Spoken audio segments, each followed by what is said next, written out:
Hello student, welcome back to success mantra. तो स्वागत है एक बार फिर से आप सभी का हमारे the Hindu daily news analysis में।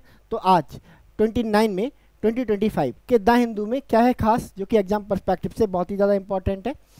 इसके साथ ही आज हम लोग 28 मई का भी द हिंदू एनालिसिस करेंगे, बिकॉज कल वीक ऑफ के कारण ये छूट गया था। तो चलिए बिना देर किए हुए शुरू करते हैं।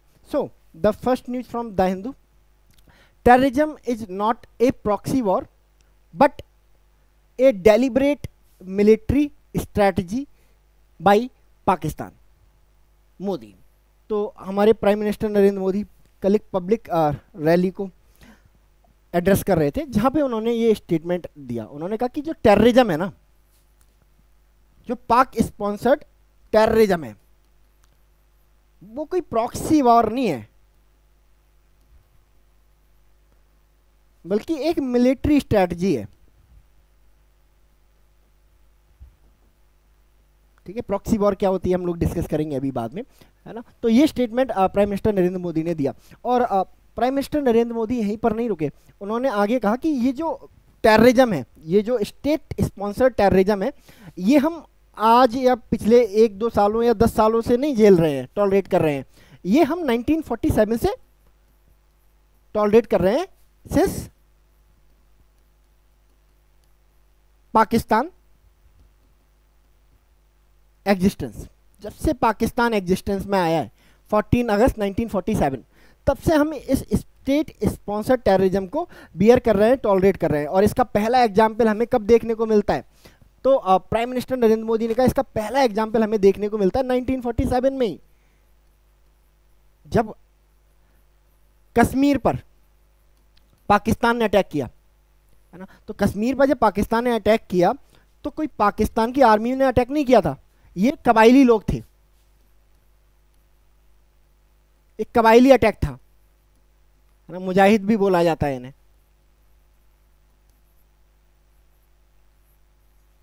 बहुत दिनों तक तो पाकिस्तान ने इस चीज को एक्सेप्ट ही नहीं किया कि एक्चुअली वो इस वॉर को लड़ रहा है। उन्होंने कहा कि भाई इंडिपेंडेंट कबायली हैं, हाँ हमारी तरफ के हैं, बट सबकी अपनी क्या है, एक सोल है, सबकी अपनी एक फ्रीडम है ना। वो चाहते हैं कि कश्मीर आज़ाद हो, कश्मीर पाकिस्तान का पार्ट बने। दैट इज वाई उन्होंने अटैक कर दिया है। इसमें पाकिस्तान का एज ए स्टेट कोई रोल नहीं है ना। बाद में जब इंडियन गवर्नमेंट के द्वारा प्रूफ दिए गए एंड यूनाइटेड नेशन में ये बात पहुंची, देन पाकिस्तान ने एक्सेप्ट किया कि हाँ भाई ये अटैक हमने स्पॉन्सर किया था। ठीक है, तो ये जो है as per the prime minister Narendra Modi speech, ये पहला इंसिडेंट था जब पाकिस्तान ने स्टेट स्पॉन्सर्ड टेररिज्म का इस्तेमाल किया अगेंस्ट इंडिया, है ना। तो ये शुरुआत से ही शुरू हो गया था, जब से पाकिस्तान एग्जिस्टेंस में आया है ना। तो जो स्टेट स्पॉन्सर्ड टेररिज्म है, पाकिस्तान स्पॉन्सर्ड टेररिज्म है, ये इंडिया में तब से ही शुरू हो गया था। उसके बाद अब अनगिनत इंसिडेंट आए। अगर टोटल डेटा की बात करें तो आज तक जितने भी टेररिस्ट अटैक हुए हैं इंडिया में, इसमें लगभग 50,000 सोल्जर्स, हमारे इंडियन आर्मी के सोल्जर्स मार्टियर हुए, और इसके अलावा मोर देन 70,000 जो सिविलियंस हैं वो मारे गए हैं, है ना। तो उसी पे प्राइम मिनिस्टर नरेंद्र मोदी का टेक है कि भाई इनफ इज इनफ, अब बहुत हो गया। इट इज़ हाई टाइम कि हम इस स्टेट स्पॉन्सर्ड टेररिज्म को मुंह तोड़ जवाब दें, उसी की लैंग्वेज में जवाब दें। दैट इज वाई इन्होंने इंपॉर्टेंस बताई ऑपरेशन सिंदूर की।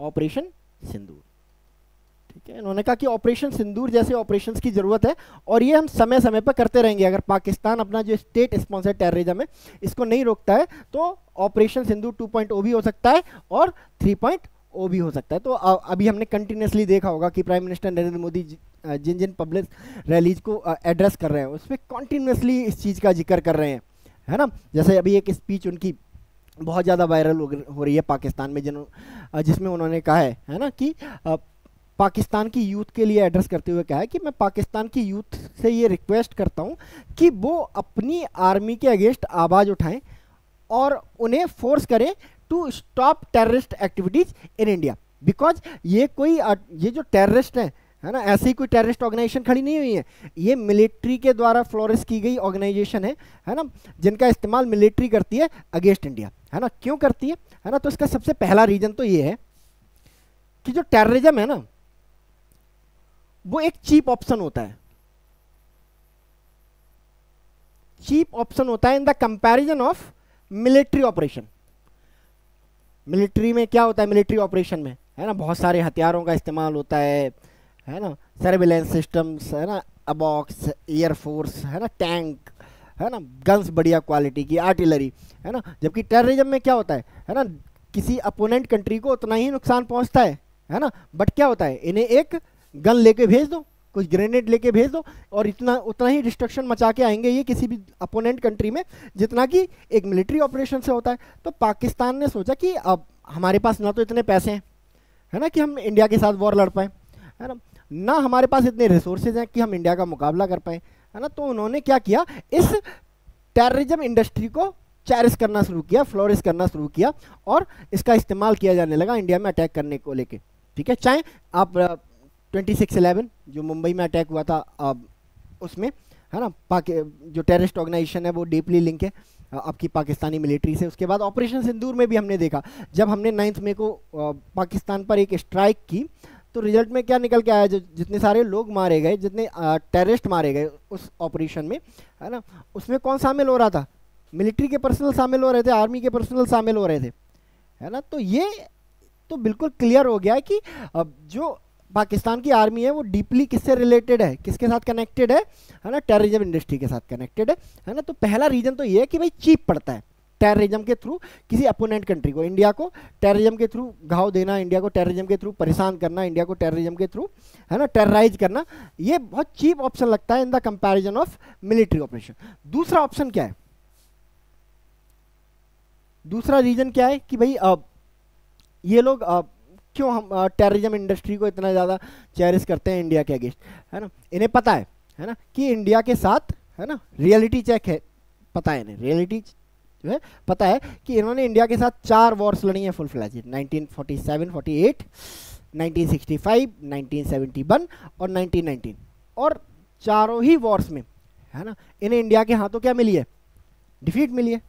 तो इन्हें ये रियलाइज हो चुका है कि ये कन्वेंशनल वॉर में या मिलिट्री वॉर में इंडिया से कभी नहीं जीत सकते, क्योंकि इंडिया इनसे इकोनॉमी में बहुत बड़ा है, साइज में बहुत बड़ा है, उसकी मिलिट्री बहुत ज़्यादा बड़ी है। हमारी जो मिलिट्री प्रिपरेशंस होती हैं वो पाकिस्तान को ध्यान में रख के नहीं होती हैं, चाइना को ध्यान में रख के होती हैं। तो जिस कंट्री की मिलिट्री प्रिपरेशन चाइना को ध्यान में रख के होती हैं, चाइना को प्राइमरी एडवर्सरी मान के होती हैं, उस कंट्री के साथ पाकिस्तान कम्पीट नहीं कर सकता है ना। दैट इज़ वाई उन्होंने कहा कि कन्वेंशनल वॉर में तो हम इंडिया से नहीं जीत सकते हैं, बट है ना हम क्या करेंगे, टेररिस्ट भेजेंगे जो कि उतना ही नुकसान पहुंचाएंगे जितना कि किसी मिलिट्री ऑपरेशन के थ्रू पहुंचता है ना। तो ये कहने की कोशिश की है इस स्पीच में प्राइम मिनिस्टर नरेंद्र मोदी ने। ठीक है, पाकिस्तान का बहुत जिक्र होता है, पाकिस्तान की कैपिटल जल्दी से आप बताओगे कमेंट सेक्शन में, what is the capital of Pakistan, capital of, जल्दी से कमेंट सेक्शन में बताओ कि क्या है कैपिटल पाकिस्तान की। ठीक है, इसके साथ ही प्राइम मिनिस्टर नरेंद्र मोदी ने इस एड्रेस में है ना, ये एड्रेस जो है इसलिए इम्पोर्टेंट है क्योंकि इसमें बहुत ज़्यादा जो नेशनल सिक्योरिटीज़ के इशू हैं है ना, जियो पॉलिटिक्स के इशू हैं, वो कवर करने की कोशिश की है प्राइम मिनिस्टर नरेंद्र मोदी ने। तो एक तो आपका पाकिस्तान के साथ जो प्रॉक्सी वॉर है या मिलिट्री जो स्ट्रेटजी है ना उसको डिस्कस किया। दूसरा इन्होंने जो इंडियन ट्रेडर्स हैं है ना उन पर इन्होंने एक सार्कास्टिक वे में कहा कि भाई देखो हम लोग गणेश चतुर्थी पे जो गणेश जी है ना, गणेश जी की जो मूर्ति होती है, स्टैच्यू होती है, उसको भी हम कहां से इंपोर्ट करते हैं, बाहर से है ना, बाहर से मंगाते हैं, इंपोर्टेड गणेश जी मंगाते हैं। तो हमारे लिए शर्म की बात है। तो अगर हमें इंडिया को एक ग्लोबल सुपर पावर बनाना है तो हमें मेड इन इंडिया पे फोकस करना पड़ेगा, और मेड इन इंडिया पे फोकस करने के लिए हमें शुरुआत करनी पड़ेगी इन छोटी छोटी चीज़ों से, है ना, कि हम मेक श्योर करें कि गणेश चतुर्थी पर हम जो भी गणेश जी की मूर्ति खरीदेंगे वो कैसी होगी, मेड इन इंडिया होगी। इनडायरेक्ट वे में प्राइम मिनिस्टर ने कहने की कोशिश की कि आप किसी और कंट्री से, सीधे सीधे नाम नहीं लिया, बट हमें सबको पता है कि गणेश जी की जो स्टैचू है वो कहाँ से आती है, ऑफकोर्स चाइना से आती है। तो उन्होंने बोला कि भाई आप गणेश चतुर्थी पे गणेश जी की जो मूर्ति है, जो इम्पोर्टेड मूर्ति है, वो खरीद के क्या कर रहे हो, है ना, आप दूसरे देशों को एम्पावर कर रहे हो और इंडिया को वीक कर रहे हो। तो अगर आपको इंडिया को एक ग्लोबल सुपर पावर बनाना है है ना। और अगर आप वाकई में ये चाहते हो कि इंडिया की तरफ कोई आंख उठा के ना देख पाए, है ना, तो आपको शुरुआत करनी पड़ेगी, है ना, मेड इन इंडिया की, है ना, कि भाई मेड इन इंडिया प्रोडक्ट को आप खरीदो। और ये शुरुआत कहाँ से होगी? छोटी छोटी चीज़ों से, है ना, कि आप टॉयज खरीदें, आप जो दिवाली वगैरह का जो सामान है, कितने सारे प्रोडक्ट हम चाइनीज खरीदते हैं, तो हम छोटी छोटी चीज़ों से शुरुआत कर सकते हैं, ठीक है। Criticising the prevalence of imported items even in cultural and religious context, he said even Ganesh idols come from abroad, small eyed Ganesh idols whose eyes don't even open properly. इन्होंने सीधे सीधे बोला है चाइना के बारे में यहाँ पे, तो उन्होंने कहा है भाई इसको आपको स्टॉप करना पड़ेगा, चाइना हमारा प्राइमरी एडवर्सरी है, आप अगर उससे गणेश जी की आइडल्स खरीद रहे हो तो इसका मतलब क्या है कि आप हमारे एडवर्सरी को फंड कर रहे हो। तो ये कहना था प्राइम मिनिस्टर नरेंद्र मोदी का, ठीक है। चलिए, प्रॉक्सी वॉर, प्रॉक्सी वॉर क्या होती है बेसिकली? प्रॉक्सी वॉर की अगर हम बात करें तो प्रॉक्सी वॉर एक ऐसी वॉर होती है ना, जिसमें दूर से दिखाई देता है कि दो छोटे छोटे कंट्रीज लड़ रहे हैं आपस में, है ना, बट ये लड़ाई एक्चुअली इन छोटे छोटे कंट्रीज की नहीं होती है ना, दो बड़े कंट्री जो इन्हें सपोर्ट कर रहे होते हैं, like USA USSR, cold war, है ना। लड़ाई किसके बीच चल रही है? यूएसए और यूएसएसआर के बीच में, लेकिन लड़ कौन रहा है? कोई और पार्टी लड़ रहे हैं, है ना। तो इसी को क्या बोला जाता है? प्रॉक्सी वॉर, है ना, नकल वॉर, है ना। तो ये प्रॉक्सी वॉर होती है। चलिए next, defence minister approves AMCA fighter jet execution model through industry tie up. AMCA, है ना, ऑपरेशन सिंदूर और पाकिस्तान के साथ जो अभी कॉन्फ्लिक्ट हुआ था एक, है ना, उसके बाद इंडिया की गवर्नमेंट ने इंडिया के डिफेंस सेक्टर पे जोर देना शुरू कर दिया है और ज़्यादा। इसके अलावा जो इंडियन सिटीजन है, जो इंडियन इंटेलेक्चुअल है, वो भी अब डिमांड कर रहे हैं कि फ्रीबीज को बंद कीजिए। फ्रीबीज एक ऐसी चीज है जिसका कोई एंड नहीं है, कोई अंत नहीं है, ये चलती जाएगी, है ना।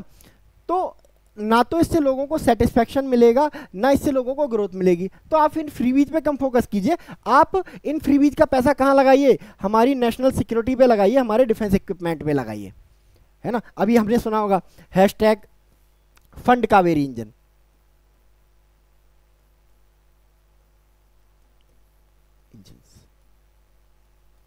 ठीक है। ये कैंपेन चल रहा था। देखो एक्चुअली में प्रॉब्लम हमारे साथ में क्या है कि देखो तेजस जो हमारा इंडिजिनस मेड फाइटर एयरक्राफ्ट है ना, हमारे इंडिया में बनता है ना, बट तेजस फाइटर जेट, किसी भी फाइटर जेट को उड़ाने का काम किसका होता है? इंजन का। और तेजस में जो इंजन इस्तेमाल होता है वो यूएस मेड है, जनरल इलेक्ट्रिक बनाती है इसको, यूएस की कंपनी है जनरल इलेक्ट्रिक, ठीक है।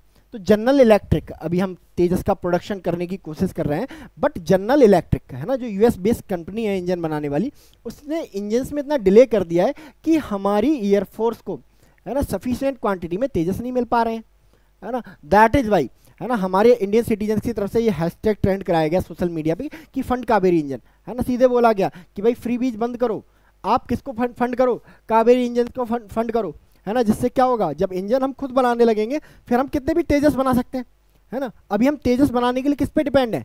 हम एक फाइटर जेट तो बना के तैयार कर लेंगे, लेकिन वो कभी उड़ नहीं पाएगा बिकॉज उसमें कभी इंजन होगा ही नहीं, है ना। तो उन्होंने कहा जब हमारे पास इंजन खुद का आ जाएगा, है ना, तो फिर हम कितना भी प्रोडक्शन करें।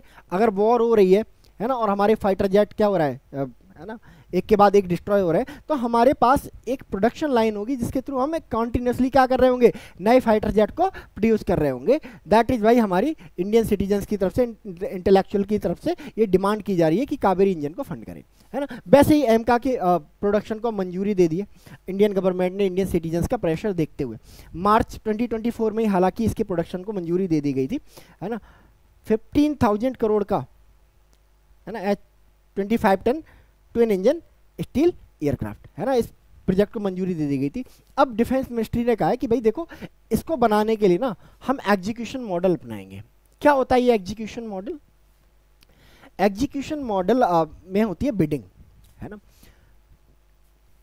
बिडिंग होती है ना, बिडिंग में पार्टिसिपेट करते हैं, है ना। तो कोई लोग अपना ग्रुप बना के बहुत सारी एविएशन कंपनियां आएंगी, ग्रुप बना के बिडिंग करेंगी, कुछ कंसोर्टियम बना के बिडिंग करेंगी, है ना।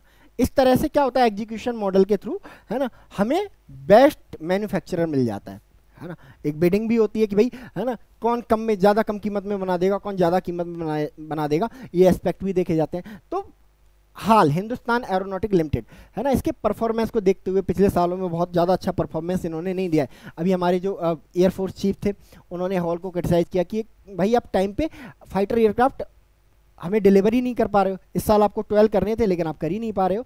तो हॉल की जो है ना इनफिशिएंसी है उसको देखते हुए हमारी जो डिफेंस मिनिस्ट्री है उसने डिसाइड किया है कि हम एग्जीक्यूशन मॉडल पे जाएंगे, कि भाई बिडिंग होगी, है ना, जो बढ़िया मैन्युफैक्चरर होगा, जो कम कॉस्ट पे इफिशिएंट प्रोडक्ट बना के देगा, उसको ये दे दिया जाएगा। ठीक है।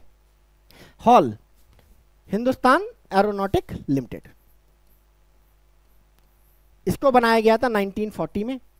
हेडक्वार्टर कहां पे इसका? बैंगलोर। काम क्या है? इंडियन डिफेंस फोर्सेज के लिए फाइटर जेट बनाना। ठीक है। एम का की अगर बात करें तो एम का, जिस पे अभी हम काम शुरू करने जा रहे हैं, एक 5th जनरेशन फाइटर जेट होगा इंडिया का, इंडिजिनसली बिल्ट, और इसका जो फुल फॉर्म है एम का, A for advance, M for medium, C for combat, A for aircraft. Advance, medium, combat aircraft, है ना। हिंदुस्तान एरोनॉटिक लिमिटेड इसको बनाने वाला था। अब शायद हो सकता है कि थोड़ा सा रोल रहे, गाइडेंस वाला रोल रहे, है ना, या फिर हो सकता है पूरी तरह फाइनली हॉल को मिल जाए, या हो सकता है पूरी तरह हॉल के हाथों से ये प्रोजेक्ट निकल जाए, क्योंकि हॉल की जो परफॉर्मेंस है हाल के दिनों में बहुत ज़्यादा अच्छी नहीं रही है। तो 5th जनरेशन फाइटर जेट होगा, और कब तक डिलीवर हो पाएगा ये हमारी डिफेंस फोर्सेज को? 2028 2029 तक इसका प्रोटोटाइप बनेगा, और 2032-33 तक ये हमारी जो डिफेंस फोर्सेज है उनको डिलीवर हो जाएगा। ठीक है। चलिए next, Pakistan willing to talk with India says Sharif on Iran visit. तो पाकिस्तान के chief begging officer, prime minister, है ना, ये अभी ईरान की विजिट पे हैं, और ईरान की विजिट पे इन्होंने इंडिया को लेके बहुत सारी बातें कही हैं, और पीस की बात इन्होंने बहुत ज़्यादा कही है कि भाई हम इंडिया के साथ पीस करने को तैयार हैं, है ना। हम जितने भी बायलैटरल इशूज हैं उनको डिस्कस करने के लिए तैयार हैं, चाहे वो इंडस वाटर ट्रीटी का डिस्प्यूट हो, चाहे वो ट्रेड डिस्प्यूट हो, या टेररिज्म का इशू हो, या फिर कश्मीर का इशू हो। तो अगर इंडिया वाकई में हमसे पीस चाहता है तो आए और उन सारी बातों को हमारे साथ डिस्कस करे। ठीक है। अगर इंडिया एग्रेसर जैसा मूड दिखाएगा, जैसा कि उसने ऑपरेशन सिंदूर में दिखाया था, तो हम खुद को वैसे ही डिफेंड करेंगे जैसे हमने किया था, है ना। देखो, देखे रखा है इन्होंने।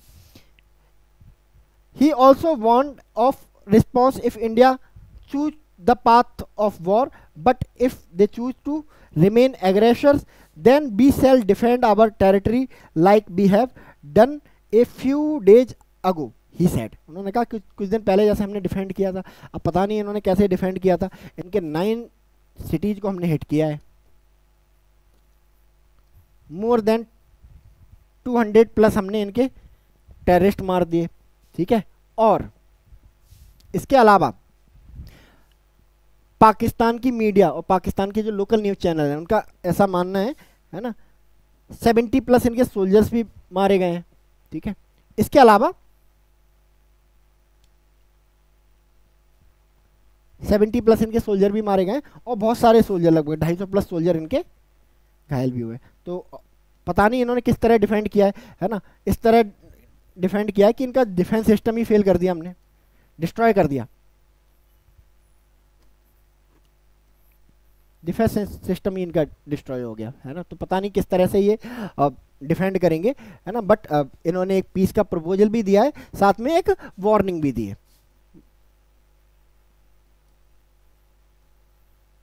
ठीक है। बट ओबियस है इस बात को इंडिया बहुत ज़्यादा सीरियसली नहीं लेने वाला, पाकिस्तान को हम बहुत ज़्यादा सीरियसली नहीं लेते हैं, तो इस चीज़ को भी इंडिया बहुत ज़्यादा सीरियसली नहीं देखने वाला है। ठीक है। अच्छा, ईरान की विजिट पे गए हैं, ईरान की कैपिटल बताओ कमेंट सेक्शन में। What is the capital of Iran and what is the currency of Iran?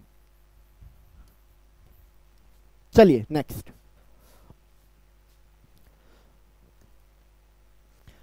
Delhi has sent most number of illegal immigrant to Bangladesh through west Bengal border in 2025 data. ठीक है। तो BSF, border security force, जो हमारे borders को protect करने वाली paramilitary force है, इन्होंने अभी हाल ही में एक डेटा इशू किया और बताया कि इस साल बहुत सारे स्टेट ने जो बांग्लादेश के इलीगल इमिग्रेंट है उनको बांग्लादेश की तरफ भेजा है ना, वापस भेजा है ना, जिन्हें हम लैंड बॉर्डर के थ्रू क्या कर रहे हैं, डिपोर्ट कर रहे हैं। कहां पर? बांग्लादेश में। ठीक है। तो जो आंकड़ा बीएसएफ ने दिया है कि कहां से कितने इमिग्रेंट आए हैं, है ना, इंडिया के किन किन कोनों में ये रह रहे थे, अब जिन्हें अवैध प्रवासी भी बोला जाता है या बांग्लादेशी घुसपैठिया भी बोला जाता है ना, तो इसमें दिल्ली का नंबर बने, है ना। पहले नंबर पे कौन है? दिल्ली, जिसने कितने लोगों को भेजा है? 120 लोगों को भेजा है। इसके अलावा महाराष्ट्र से 110, 110, हरियाणा से 80, राजस्थान से 70, उत्तर प्रदेश से 65, गुजरात से 65 एंड गोवा से 10। ठीक है। सबसे कम कहाँ से गए? गोवा से गए। ठीक है। ऑपरेशन जो भी पहलगाम का अटैक हुआ हमारे यहाँ पे, इसके बाद ऑपरेशन सिंदूर हुआ, हमारी जो यूनियन गवर्नमेंट है मल्टी डायमेंशनल अप्रोच अपना रही है to curb terrorism in India. तो सबसे पहले इन्होंने ऐसे लोगों पर कार्रवाई शुरू की इंडियन गवर्नमेंट ने, है ना, जो पाकिस्तान के लिए क्या कर रहे थे? स्पाइंग कर रहे थे। बहुत सारे यूट्यूबर पकड़े गए हैं, आपने ज्योति मल्होत्रा का नाम सुना होगा। कल ही एक सीआरपीएफ ऑफिसर को भी पकड़ा गया है ना, एक सीआरपीएफ का जवान था, उसको पकड़ा गया है ना। बाद में उसने बताया कि उसको ट्रैप कर लिया गया था, है ना। पहले उसके साथ क्या की गई? फ्रेंडशिप की गई। फ्रेंडशिप करने के बाद उससे कुछ फेवर करवाए गए और फेवर करने के बाद सच्चाई बता दी गई एंड देन उसे ब्लैकमेल किया जाने लगा कि अगर आप हमारे लिए काम नहीं करोगे, है ना, देन हम आपकी गवर्नमेंट को और आपके डिपार्टमेंट को, है ना, ये सारी बातें बता देंगे कि आप हमारे लिए स्पाइंग कर रहे थे, है ना। तो देखते हैं इसमें क्या निकल के आता है। इसके अलावा बहुत सारे पाकिस्तानी मीडिया आउटलेट को हमारे यहाँ बैन किया है। उसके बाद बहुत सारे जो पाकिस्तानी इमिग्रेंट हमारे यहाँ पे रह रहे थे उनको वापस भेजा। उसके बाद अब टारगेट किया है हमने बांग्लादेश के लोगों को जो इलीगली हमारे इंडिया में आए हैं। अब हम उनको डिपोर्ट कर रहे हैं बिकॉज बांग्लादेश के साथ भी रिलेशन बहुत अच्छे नहीं चल रहे हैं। बांग्लादेश की तरफ से भी हमें कॉन्टिन्यूस एग्रेशन देखने को मिल रहा है। दैट इज भाई इंडिया के लोगों के अंदर एक फ्यूरी है कि आप इंडिया को डिवाइड करने की बात करो कि चिकन नेक को काट देंगे, 7 सेक्टर्स को मिला लेंगे एंड आप हमारे यहाँ पे रहो, हमारी गवर्नमेंट की स्कीम्स हैं उनका बेनिफिट उठाओ, हमारे रिसोर्सेज का इस्तेमाल करो। तो इनफ इज इनफ, अब बहुत हो गया, ये नहीं चल पाएगा। दैट इज भाई जो स्टेट हैं हमारी इंडिया के, उन्होंने एक मैसिव क्रैकडाउन स्टार्ट किया है ओवर बांग्लादेशी इमिग्रेंट और इनको क्या कहाँ भेजा जा रहा है? दोबारा से लैंड बॉर्डर के रास्ते बांग्लादेश भेजा जा रहा है। ठीक है। चलिए नेक्स्ट, बांग्लादेश की कैपिटल बताओ जल्दी से करें आपकी कमेंट सेक्शन में। चलिए next, BNP supporters hold rally calling for polls by December. ठीक है। तो देखो ये स्टार्ट हो गया है ना, कुछ रिपीटेशन सा हो रहा है बांग्लादेश में, जैसा पिछले साल हो रहा था अगेंस्ट शेख हसीना जो एक मैसिव विक्ट्री के साथ पावर में आती हैं एंड अचानक से उनके अगेंस्ट प्रोटेस्ट स्टार्ट हो जाते हैं और ये प्रोटेस्ट इतने ज्यादा बड़े हो जाते हैं कि उन्हें देश छोड़ के भागना पड़ता है। एकदम से सब साइलेंट था, एकदम से शोर हुआ, फिर एकदम से सब साइलेंट हो गया, है ना। एक पपेट पर्सन आता है और उसको बांग्लादेश में हेड ऑफ गवर्नमेंट बना दिया जाता है, Mohammad Yunus, I am talking about Mohammad Yunus. तो इनको बिठा दिया जाता है पावर में। अब सेम चीजें मोहम्मद यूनिस के अगेंस्ट देखने को मिल रही हैं। ठीक है। पहले आर्मी के साथ इनका पावर स्ट्रगल, है ना, आर्मी ने एक स्टेटमेंट भी दिया, एक प्रेस रिलीज भी जारी कराई कि आप जो कुछ भी कर रहे हो ह्यूमैनिटेरियन कॉरिडोर के नाम पे, ठीक है, हम उसमें आपके साथ नहीं है। अब उसके बाद क्या हुआ कि जो जितने भी गवर्नमेंट डिपार्टमेंट हैं वो स्ट्राइक पे जाने लगे, वो प्रोटेस्ट करने लगे अगेंस्ट दिस गवर्नमेंट। नाउ जो अपोजिशन पार्टीज हैं, पॉलिटिकल पार्टीज हैं, उन्होंने भी प्रोटेस्ट स्टार्ट कर दिया है। और इनका प्रोटेस्ट किस बात को लेके है? 2 इशू हैं। एक तो आप जल्दी से जल्दी पोल्स कराओ, ठीक है, क्योंकि जब मोहम्मद यूनिस पावर में आए थे तो उन्होंने कहा कि भाई 6 महीने के अंदर मैं इलेक्शन करवाता हूँ। ठीक है। लोगों ने 6 महीने वेट किया, देन फिर उन्होंने कहा कि जून 2025 तक इलेक्शन करा देते हैं। जून भी आ गया, इलेक्शन का कोई नामो निशान नहीं है। फिर दिसंबर तक बोला गया, देन फरवरी 2026, देन जून 2026 तक इन्होंने बोला कि भाई अब जून 2026 तक आप हम जो इलेक्शन है वो करवा देंगे। ठीक है। उसके बाद पाकिस्तान की आर्मी ने बोला कि भाई आप अपने स्टांस चेंज करते जा रहे हो, क्या आपकी मंशा नहीं है कि आप पावर से जाओ या पावर को छोड़ो या पावर को हैंड ओवर करो? ठीक है। तो इसको लेके पाकिस्तानी आर्मी और जो इंटरिम गवर्नमेंट है उसके बीच में जो स्ट्रगल चल रहा था वो अब इंटरिम गवर्नमेंट वर्सेस ऑल हो गया है। इसमें आर्मी भी इंक्लूड हो गई है, इसमें गवर्नमेंट डिपार्टमेंट भी इंक्लूड हो गए हैं। इसके अलावा अब इसमें जो अपोजिशन पार्टीज हैं, पॉलिटिकल पार्टीज हैं, वो भी शामिल हो गई। तो जो बांग्लादेश की एक अपोजिशन पार्टी है बांग्लादेश नेशनल पार्टी, ठीक है, इन्होंने प्रोटेस्ट स्टार्ट किया है कि भाई आप पोल्स को जल्दी से जल्दी कराओ। दूसरा, इन्होंने ह्यूमन कॉरिडोर, ह्यूमनिटेरियन